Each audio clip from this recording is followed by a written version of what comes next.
Hi there. I'm Hannah. I'm an occupational therapist assistant that will be meeting with you today. I'm Derek. Nice to meet you. Nice to meet you too. Have you met with an occupational therapist before? No, this is my first time. Well, thank you for coming in today. Are you familiar with what occupational therapists do? No, not really. And that's okay. Occupational therapy is centered around the activities that you do in your everyday. Anywhere from brushing your teeth in the morning to socializing with your colleagues at work. We want to enable you to perform these activities to the best of your ability, increase your participation in doing the activities, and ultimately increase your satisfaction in the way that you perform such activities. We believe that everyone has the right to live life to the fullest, but sometimes there are some hindrances that get in the way of doing so. So today, I would like to hear what you would like to get from therapy and see if we can identify specific areas to focus on. Are you willing to talk with me for 20 to 30 minutes? I am still not sure how this is going to help me with my drinking. The more information you give me, the more I can help you. Okay, so what do you want to know? I am going to use a semi-structured interviewing tool called the Canadian Occupational Performance Measure. It encompasses areas of self-care activities, which include your ADLs such as dressing, hygiene, toileting, and feeding.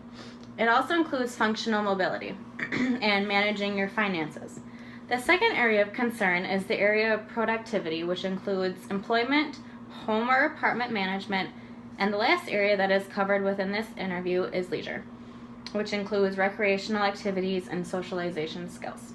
I will be taking notes throughout the interview, and everything you tell me will be confidential, meaning no one else will be seeing my notes. By the end of this interview, we will identify 5 areas that you want to work on, and from there, we will make goals to help you improve upon these areas. Are you ready to get started? Yes, let's do this. Great. First, I do want to reiterate that anything you tell me stays between you and I. I am taking notes for my own benefits so I can reflect back on when we start coming up with goals that will be in your best interest. As we go through daily activities involved in self-care, productivity, and leisure, I ask that you keep in mind activities that you want to be able to do, need to do, or are expected to do, and also activities that are difficult for you to perform. Let's start with areas of self-care. Again, these include bathing, dressing, toileting, and feeding. Do you have any concerns with these areas? I don't have any issues doing any of those activities. The problem is getting them, having the motivation to get out of bed and take care of myself. There are days and times where I stay in the same clothes and don't brush my teeth because I don't see the point anymore. You don't see the point in what anymore? Taking care of myself. My wife, or ex-wife, left me 2 years ago and took our 2 kids. She won't let me see them, which is why I'm here. I want to get help, but I don't know where to start. You did the right thing, Derek. Tell me more about your drinking. I was working long days at Home Depot. That would equal out to be almost 70 hours a week. I would come home to my wife and 2 kids, Sophie and Micah. They were 1 and 3 at the time, most beautiful children. But I would just want time to myself to decompress from the day, and by the time I ate dinner, the kids were going to bed. I would tuck them in and say goodnight, and that was the most interaction I would have with them for some days. Once they were asleep, my wife and I would watch TV for an hour or so, and then she would go to bed shortly after. I felt like I was working my life away. I wasn't happy with where things were at. Did you talk with your wife about it? Yes, she kept telling me that I wouldn't be like this forever. Was she a stay-at-home mom, or was she also working? She worked part-time at a clinic, but the kids as young as they were, she wanted to be home with them. Understandably so. She kept pushing me to look for better paying jobs and less hours. Did you? I had a few interviews at other places, but none of them worked out, which is also, it put a damper on things. I was beginning to feel hopeless even before things fell apart. I remember coming home from work one night, but never made it home. I stopped at the bar near the house and became intoxicated. But I remember feeling happy. It felt like my worries were being drowned out, and I felt calm. You said you never made it home. What happened? A woman that I was talking to took me home with her. Kind of ironic. Usually it's the other way around. That was the start of the end. Tell me what you mean by that. My wife believed that I was unfaithful that night. She told me that I had a week to get out of the house. There's not a day that goes by that I wish I could go back in time and tell her what happened. You and her never talked about it? She wanted nothing to do with me. She didn't want the kids exposed to that kind of life. I understand that, but the truth is, nothing happened that night between me and that woman. She knew that I couldn't drive anywhere, and I was incoherent and unable to tell her where I lived. Have you seen your wife since then? Yes, I've seen her in a handful of times, but not the kids. And how have those interactions been? Very brief. For some reason, I can't bring myself to bring up that night and tell her the truth. Is that something that you would like to do at some point? Yeah, very much so. I think that is something we can figure out.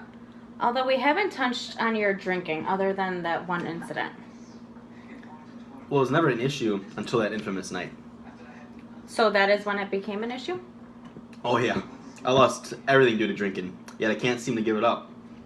Have you had days or nights since then that you can't remember what happened, similar to that one particular night?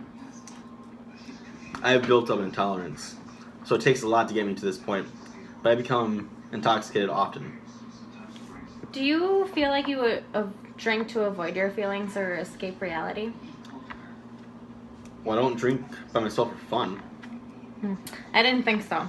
Well, we are going to help you get to a better place where you are better able to take care of yourself, one day at a time.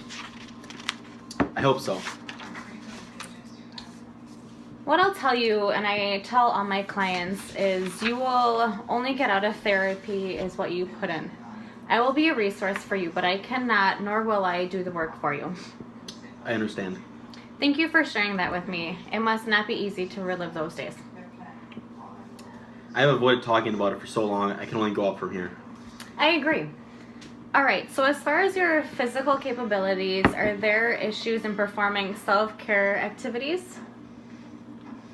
Correct. Just the motivation, more or less. And that's okay. Do you have any issues with mobility? What do you mean? Are you able to climb upstairs, get around inside and outside without any issues or pain? Oh yeah, I can move around just fine. That's great to hear. How about transportation? How do you get from one place to the other? Well, that's another thing. I lost my license for a year. So if I wanted to go somewhere, I'd either have to hitch a ride or take the bus. Luckily, everything can be delivered these days. What kind of things do you have delivered to your permit? I never go shopping unless I absolutely have to. My groceries, clothes, anything. I never had groceries delivered, but it's not a bad idea. Super convenient. The last activity for self-care is finances. How are you with money, Derek? I live paycheck to paycheck. If I would have gotten that promotion at work, it would be a different story. Tell me about that. I've been working at Home Depot for the last 5 years, and they were looking for a manager a year ago. I was asked if I was interested in the position, and of course I was. But I showed up to the interview late, reeking of alcohol. They didn't even give me a shot, just sent me home. That sounds rough. But from my understanding, you're still employed there, right? That is correct. I suppose I am fortunate to still have a job after that fiasco. I would agree with that. Have you showed up to work late or intoxicated before? No, never. Which is why I was considered for the managerial position, honestly. Sure. Are you happy at your job? It's the Home Depot. It's easy. After I blew the interview, I enrolled in school because I knew I needed to do something more. And what are you hoping to do with your life, Derek? I'm going to school for mechanical engineering. I've always thought outside the box and had an engineering-like mind. That's awesome. When will you be done with school? I had to cut back over the last year, so a year and a half left, maybe? How exciting. That time will fly by. Does school come easy or difficult for you? When I'm in a good place, I can really apply myself. But my grades have been on the decline. I know I need to do well to graduate and find a good job, but it's hard to focus when my mind always wanders to the past and the pain I've caused. That would definitely make it difficult to focus. What do you mean when you say a good place? When I'm sober and not in a somber mood. How often do you find yourself in that state? I'm an alcoholic. I drink 4 to 5 times a week, to the point of intoxication, and the following day I feel miserable and just a nightmare on repeat. I am a functioning alcoholic. Would you say your drinking has interfered with your job or school? It affected my marriage and ruined my family. Job and school are easy for me. You seem to be greatly affected by the relational strain drinking has had on your family. Yeah, I don't think I can take back the pain I've caused to them. You can, but you can change what happens from here on out. I guess. I know you touched upon not having the motivation to take care of yourself. Do you find motivation to take care of your apartment, such as cleaning, keeping up with your laundry, and washing the dishes? Not at all. My place is a mess. I don't know if that part of my depression is or what, but I have never been one to clean. Has it gotten worse since the separation? Yeah, it has. That could be linked to the lack of motivation. Does it bother you? Yeah, but it hasn't gotten to the point where I don't know where to start, so it continues to get worse. That is something we can look further into. Does having a dirty apartment preclude you from inviting people over? I am too embarrassed to have people see my apartment a mess. I also prefer it to be just alone. Do you have friends, colleagues, or acquaintances that you spend any time with? Since my ex-wife left me, I pretty much left everyone who knew me at that time behind. I'm ashamed of the person I was and became, and I don't want people to see me like that. Is there anyone you can talk to, or do you have any sort of support system? My buddy Lucas knows what I went through and will be there for me if I ever needed him. But I have distanced myself from him, though. I also have my sister Sawyer, who lives near me. She'll stop by with the kids every now and then just to check in. That's all the family I have, and I'm grateful that they're still around. She's actually the one that recommended I get help. I'm glad she did. I'm too. Tell me what you enjoy to do, and have these activities changed over the last several years? I always enjoyed running and playing golf. Every once in a while I'll take my nephew out golfing with me, but I no longer run, although I do recall how calm and peaceful it made me feel. Nothing in the world seemed to matter when I was out for a run. Physical exercise is great for the mind and the body as well. Do you have any other hobbies that you want to tell me about? I used to enjoy cooking, but now I order takeout a lot, or just cook to eat. I don't enjoy it like I used to. Cooking for one is not the same as cooking for four. No, it's not, but maybe you can find some joy in it again. Maybe. I think I have a good understanding of what we can focus on throughout the next several weeks, but I want to hear what you think. Of the areas we touched upon, we will go over them again briefly, and I will have you rate the importance of that particular activity. Based on your rating, we will prioritize accordingly. Do you need a break before we dive on into it? No. I'm alright. Okay. I'm going to ask you to rate how important the activity is to you based on a 1 to 10 point rating scale. 1 being not important at all, and 1 being extremely important. Okay. Starting with the motivation to complete personal self-care activities such as getting dressed and brushing your teeth. I'll give that a 7. Good. Now you mentioned that you are currently living paycheck to paycheck. How important is it for you to earn a little extra money? How are you going to help me with that? We can work on your assertiveness skills and encourage you to inquire about that managerial position. Oh, extra money would be nice. I'll say a 6. Great.